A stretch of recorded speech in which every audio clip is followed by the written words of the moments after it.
Christoph von Fürer-Haimendorf, yes, he is the one who gathered more photographs, made more films, completed more field notes about tribal peoples at the turning point of the disappearance of the tribal world, which he was documenting, than anyone else in the history of the discipline. And that's his importance. And of course he was extremely charming. I think I was just about his last student. Piers Wadebski claims that he was his last student. I think between us we were probably his last student. I think probably, I can't remember, this is projecting back, but the thing that always struck me about him, physically obviously, was that he somehow didn't quite seem like that late 1960s type of anthropologist. The late 1960s anthropologist. Remember, this is LSE, 1968, the year of revolution. The whole place is swarming. Friedman himself, who was one of these people, had been knocked over by the students, no doubt around that time, punched on the nose for standing up against them. And so it was all sort of genes and the Paris Revolution. And in comes, no doubt, into that room, as he did in all his things, someone wearing an immaculate West End suit, speaking in this rather clipped Austrian accent, seeming full of exuding old world charm and gracious living, something that seemed 20, 30 years back in time, more like a grandfather than a sort of supervisor, but with such transparent enthusiasm and a sweet smile that although I never really had the feeling that I would get immense intellectual stimulus from him. I knew I'd get a lot of practical support and very good guidance. And people ask me often, we were in Vienna, I mean, was then Austria, which had become small, it was not a colonial power. Why were you so interested in doing anthropology? Actually, I got to anthropology through India. As a schoolboy at the age of 15, 16, I got very interested in India. I read Tagore, I read about Gandhi and so on. So I thought, well, if I take anthropology, I might have the chance once to go to India. So it really is, India was the first interest, and from that I got onto anthropology. And the two figures who were there most interested was Professor Wilhelm Schmidt, who is a great linguist, and I think now, but perhaps more known for his linguistic work. And then there was the head of the Institute of Völkerkunde, Institute of Ethnology, as one would translate it, who was Professor Koppers. But apart from these two, there was also Professor Heine Geldern, and he had perhaps the most lasting influence on me, because he was mainly interested in Southeast Asia, and he was a great archaeologist. He had done hardly any anthropological fieldwork, but he was very well known for his archaeological work. And I think it was due to Heine Geldern that ultimately I chose the extreme northeast of India for my first field work, namely the Naga Hills. I think without Heinegeld I perhaps wouldn't have come to this particular area, which I found then afterwards extremely rewarding. And I think it was in this way that I approached Southeast Asia and hills of Assam and finally the Nagas. At that time I also wasted a lot of time once in 2 years in trying to learn Chinese, because Heinegeld thought then one could also read the Chinese literature on Southeast Asia. That was, of course, was a hopeless thing, because you can't just do Chinese in addition to anthropology. Could you say anything about Mills, who would later have a great influence on you? Well, that was another lucky incident, namely that at the time when I was in London, J.P. Mills, Philip Mills, he was on leave in London, so somebody put me in touch with him, and we got on very well, and he told me both about what I would find in the Naga Hills and promised to help. And again, that was immensely valuable, because Mills was at that time Deputy Commissioner of the Naga Hills district, and had worked among the Nagas already for many years, had written 2 books, the Ao Nagas and the Lota Nagas. He was just, his 3rd book was coming out at that time. I remember he showed me the proofs. He was an absolutely charming person and quite a scholar, and also a great friend of the Nagas and a very good administrator. He had been in Naga Hills already as a junior officer. He was subdivisional officer in Mokochung when Hutton, who later became professor of anthropology in Cambridge, J.H. Hutton, was deputy commissioner in Kohima. So there were these 2 British officers who both had a great interest in anthropology, and they worked together. I'm always annoyed now when I see films like film on Gandhi, that, and also other films, where the British officers are described as extremely unsympathetic and stiff and rigid in their views. I must say this is totally different from what I have experienced, not only in Assam, in other parts of India too. I thought that among the Indian civil service, there were so many people who were scholarly, who were most sympathetic to Indians, and who had made really a great contribution, not only to the administration of India, but also to our knowledge of India. I mean, what these ICS officers wrote and published is far more than what many of their Indian colleagues did.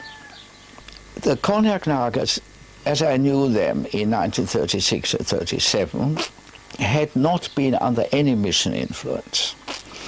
And the interesting thing is that after the departure of the British officials and after the departure of the American Baptist missionaries, there were Nagas who then spread Christianity among tribes which had been untouched before.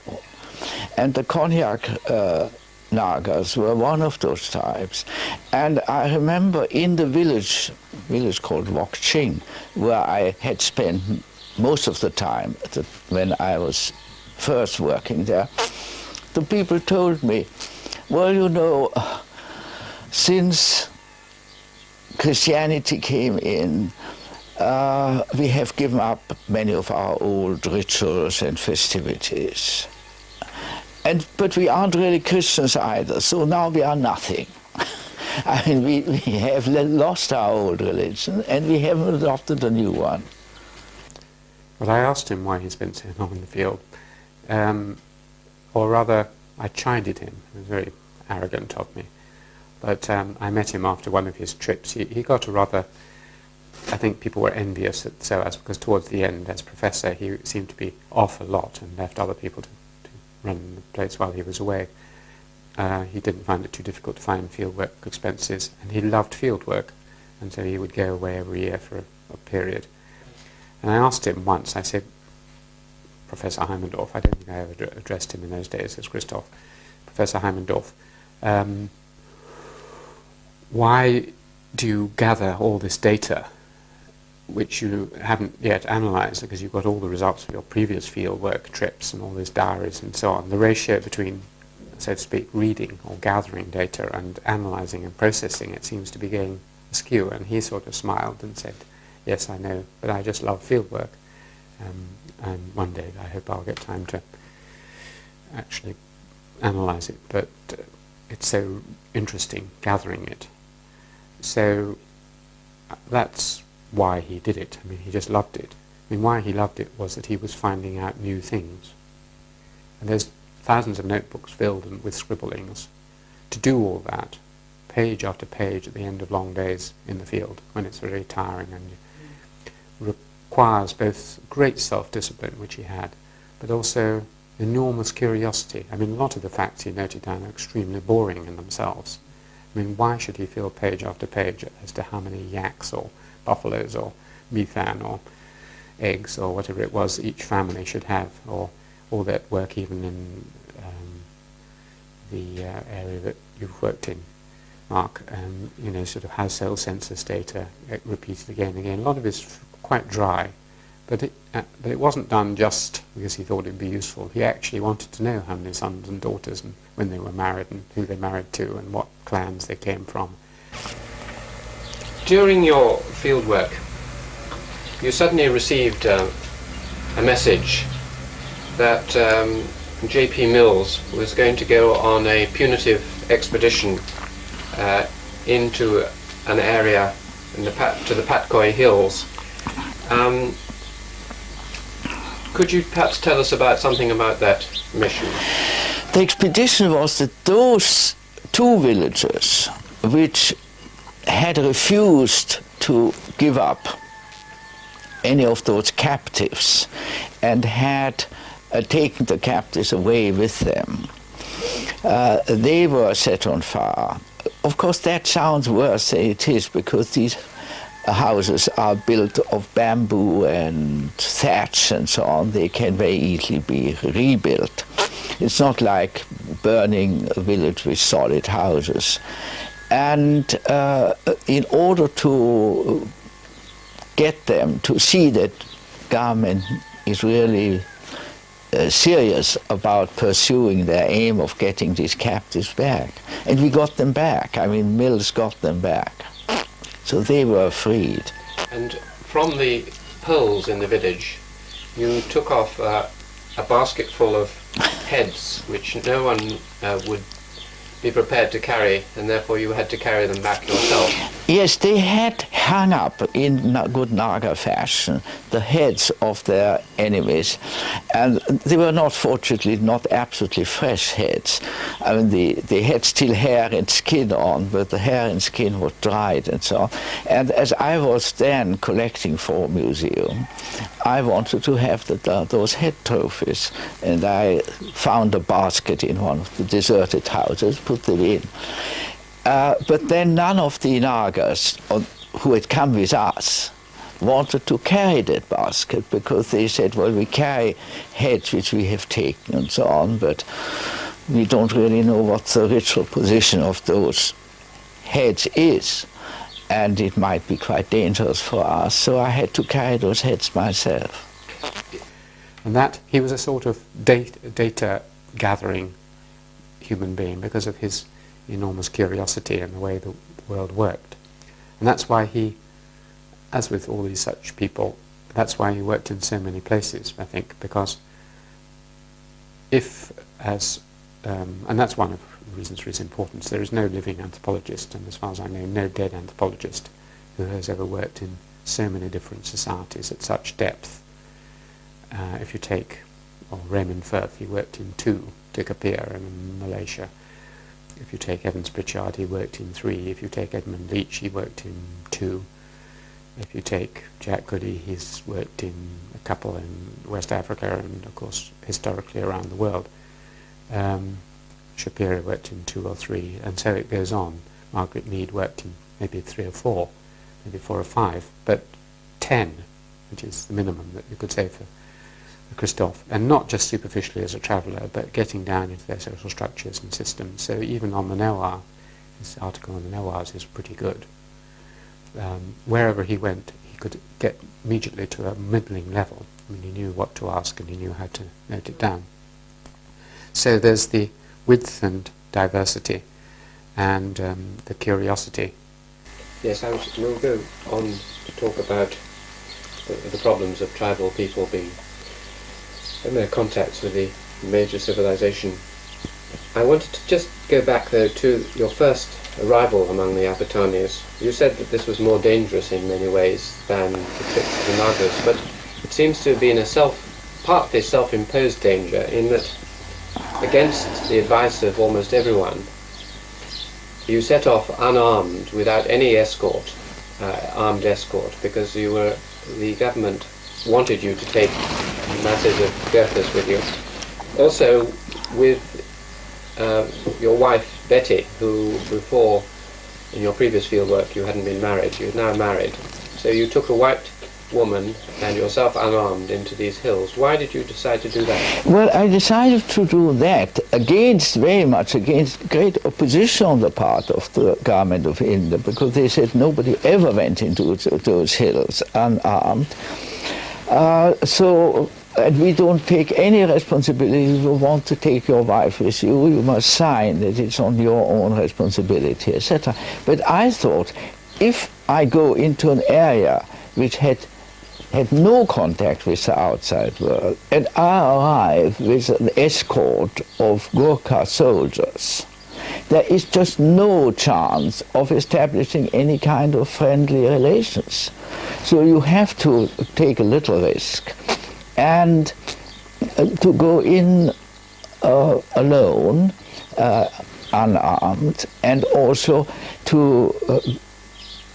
it's a great advantage to have your wife with you, because they think that people who go with their wives, they are probably have no hostile intentions, and they don't go there in order to make war on anybody, I mean, even if they have no arms. Apart from that, by that time, that was in 1944, we had about done field work in other parts of India, in Hyderabad state, together for a long time, so we didn't want to give up.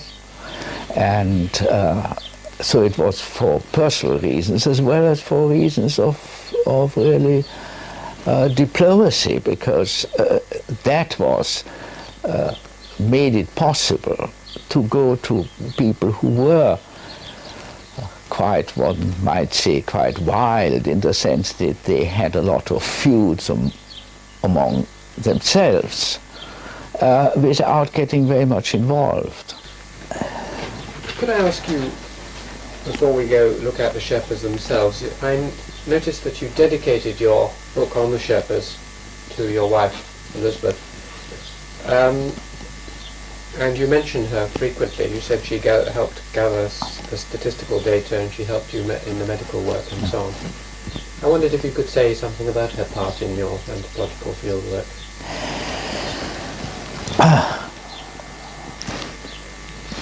As soon as we got, when Ralph and I went to India, we were always together in the field, and so she naturally took a very considerable interest in it. Indeed, I mean, there was nothing else to, if you are married to the anthropologist and you are sitting in a little village, you obviously either you go mad or you have to take an interest in the people you are living with.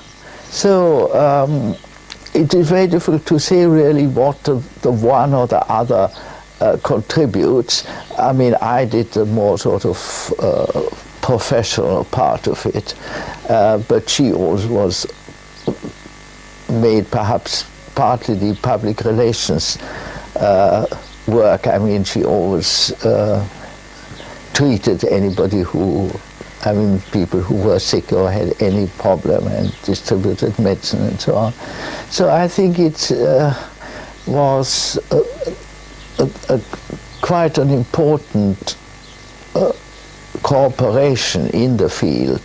And I think it is, I have the feeling that it's probably easier for two people who are not exactly doing the same. I think that couples both were professional anthropologists. It is more difficult to work together in the same, among the same people. While if one is an anthropologist and the other is looks at the people from a different, purely sort of human point of view, I think that that works very well. Later on, my wife, of course, then, as you may know, went into anthropological bibliography and wrote all those bibliographical works on bibliography of South Asian anthropology. I mean, you may have heard the tributes to her at the memorial service, which were very warm. I think there were several things one could say. Firstly, he was absolutely, enormously dependent on her. When she died, he was absolutely stricken. I mean, he basically died when she died. It was one of these, as they put it, sort of two old sardines in a tin kind of relationships. This is, I've forgotten who that metaphor is from, but anyway, they were very, very close emotionally and psychologically. So I think his reticence was just that it's taboo to talk deeply about your spouse in public. Secondly, she was, in terms of practicalities, absolutely indispensable, in the same way as my wife provides the framework, the context. She deals with all the finances, all the practical, putting in of our hot water system yesterday, and so on. You know, it just makes life easy instead of difficult for you, by both in their house in Holland Park, but also in the field. She was the practical person. It's well known that all these expeditions, which were difficult at that time, she was the person who worked out how many sacks of grain they needed, organised the porters, got the film stock, did everything practical. All he could do is what I do, which is be the front man, so to speak, drift around doing the anthropology, while she got on managing the whole thing. And she did that both in London and the field work, and for the parties they held, and so on and so on. So she was a tower of strength practically, as a background, a tower of strength emotionally, because he depended on her so much, and also I think intellectually, because if you read, for instance, her diary, as I have done, her private diary, which hasn't been published, but he uses bits of it in one of his last books, it's quite clear she was not just, you know, a good organizer and a good, warm, loving wife. She was an extremely intelligent person. Her observations in that diary are just as good, if not better, than his. She had that ability of many women to see small practical details which men often miss. So I'm sure in the field work she would notice things and say, have you noticed that, and help him in that way. I'm sure she was perfectly capable of discussing his theories with him, and did so when he had ideas. She was a person he could walk around and talk to. She was very good with his assistants, for example, Dor Bahadur Bister, who had at times an uneasy relationship with Christoph towards the end, for various reasons. Always spoke with great warmth of Betty, because although she was from a rather upper-class English family, she was absolutely not a snob. I think she was a bit like my grandmother. She was outside class in a sense. She valued people for what they were, very direct, no nonsense, and therefore people respond to this in any culture, and I should think in Nepal, as in India and elsewhere, she would be very good with people, as he was too, in a different way, and much warmer than Christoph. Christoph's quite a reserved person in many ways, and she was a very warm person, so she would balance him in all these ways, so that I would have thought that it was one of those relationships where you don't say 1 point for Christoph, 1 point for Betty, and you get 2. it's 3 or 4. The multiplication of these two together produced the possibility of his work, and it would have been infinitely less valuable without her. He kept, when she died, he had on the piano in their sitting room, he had a vase with her portrait there. I don't know if it's still there, a portrait of her, and he used to keep flowers permanently behind it. No, she was his life, as he was hers. I mean, one of their difficulties, of course, is the balancing act between family. It's extremely difficult to be an anthropologist because of what Lewis says, which is that it isn't a discipline, it's a vocation. In other words, it's a religious calling, so to speak, like mathematics or music, as he says. It's a religious vocation. You are chosen to be an anthropologist. It's a 24-hour job. It's not something you just sort of do like English or even history, from 9 to 5, if you like. You think about it all the time, and you are it. It's not something you write about, it's something you are. So in particular, that involves these long fieldwork trips, and it was really very difficult because when he had a son, and there was this tension. A lot of his fieldwork could have been immediately destroyed if she had put up objections and said, you must stay at home, and why are you leaving your son, and so on. I mean, Nicky bore the cost of it. He suffered in the way that many children in the Raj suffered, sent to boarding schools and left it for long periods at home. And that hasn't made his life easy, as it didn't for those children in the Raj, of whom I am another one. Well, I came back. I was offered a job at the School of Oriental and African Studies in 1949. When then I left, I mean, I resigned from my post in Hyderabad. I felt that really that was not a period when in India non-Indian could effectively work in quite a controversial position. Namely, I mean, to do tribal administration is always controversial because there are always the vested interests who try to acquire tribal land, who try to exploit the tribal. So I think an outsider here in the modern, in the present setup in India could not effectively work. Apart from that, I thought also from the point of view of my anthropological career, the 10 years continuously in India, most of them spent in field work, were about enough, and it was time to go back to a university, also to catch up with everything which has happened for 10 years in anthropological thinking and theory. And so that position at the School of Oriental and African Studies seemed very attractive. And I was able, then gradually there in the department, the newly created Department of Anthropology, to build up a type of, interest in the areas in which I was interested, and also expand my own field, perhaps. School of Oriental and African Studies has a great advantage that they were very research-oriented, and that meant that it was not necessary to wait for a sabbatical. One could quite often go to the field. And so I was able, very soon after I had established this department, then not only to encourage my students and members of the staff, etc., to spend a good deal of time in fieldwork, but also myself to go. I'm always amused if let's say I go to Kathmandu in Nepal, and a young man comes from Berkeley or Yale or whatever else, and I ask him, what are you going to do? Oh, I'm going to study social change among the Nevars. He comes in 1982 or 83, he wants to study the change. The change from what? Because he hasn't seen what there was 20 years ago. So I think if you really want to study social change, you must allow a certain period to elapse so that you can see the stages of change.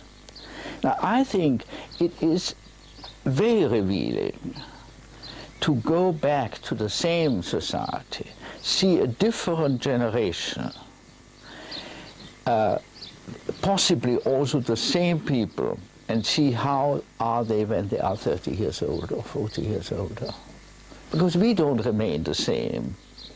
And so naturally Apatanis or Nagas and so on don't remain the same either. So I think this is very revealing, and I think it's quite important.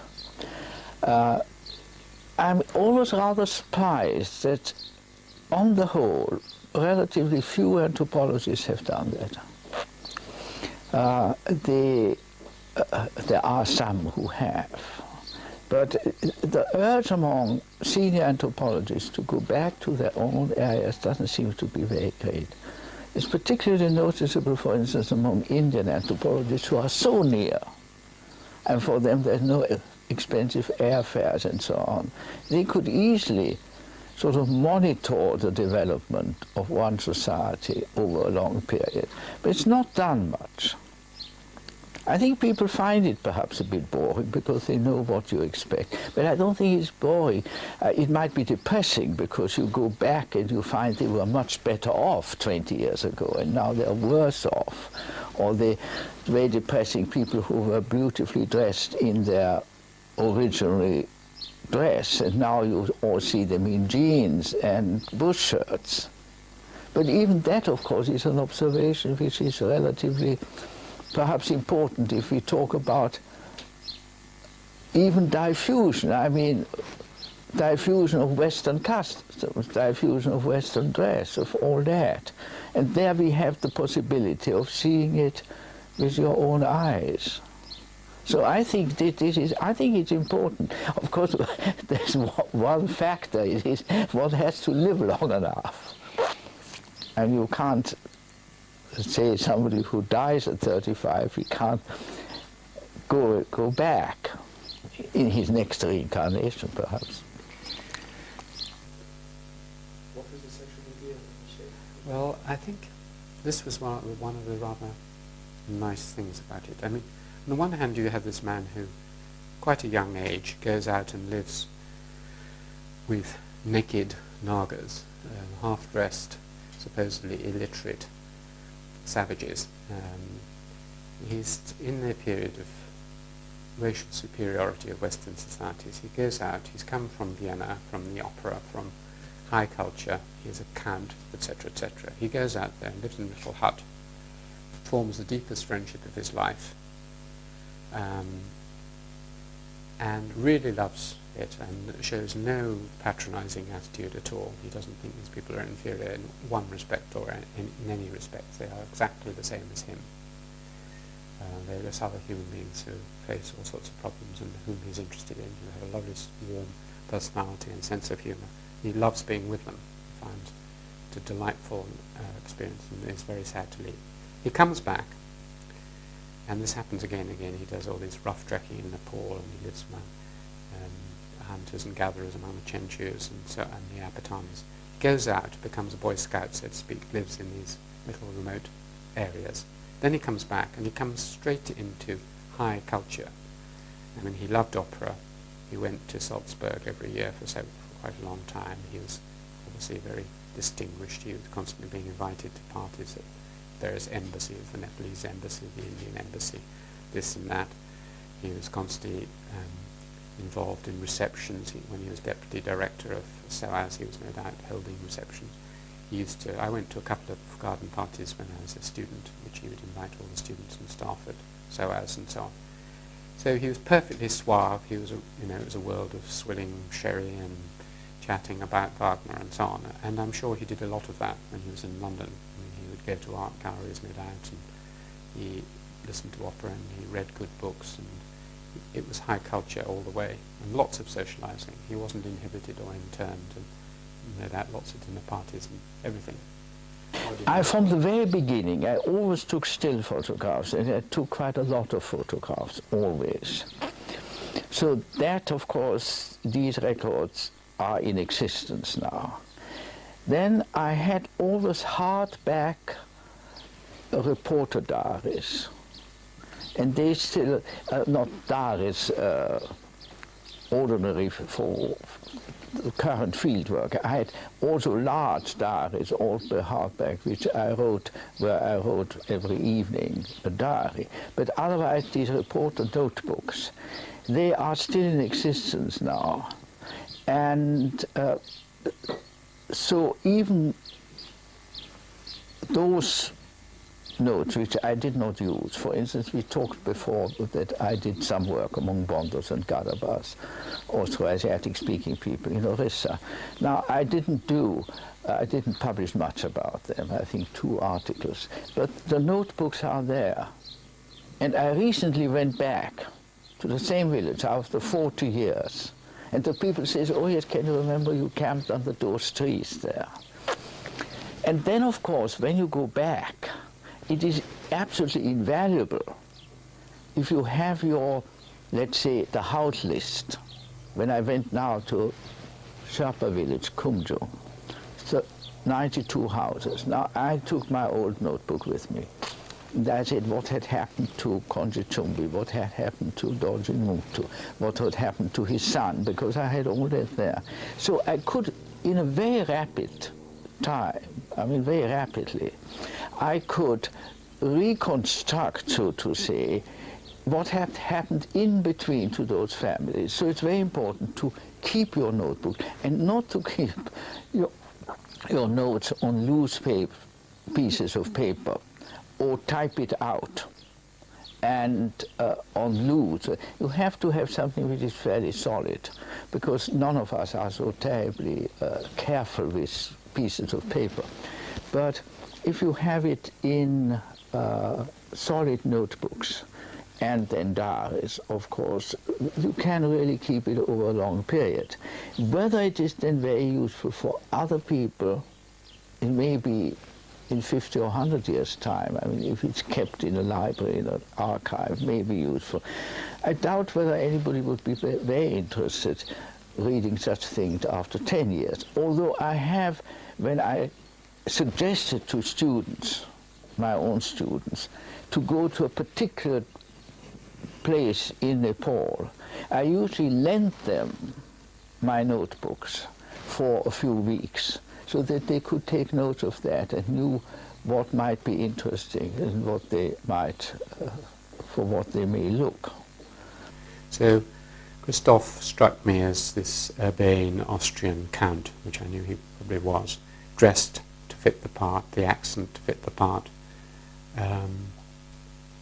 Slightly abstracted. I mean, I always knew that he was sort of thinking about his next book and writing, and his sort of mind and eyes were in a way looking in. He was very charming, but there was this huge gap and distance.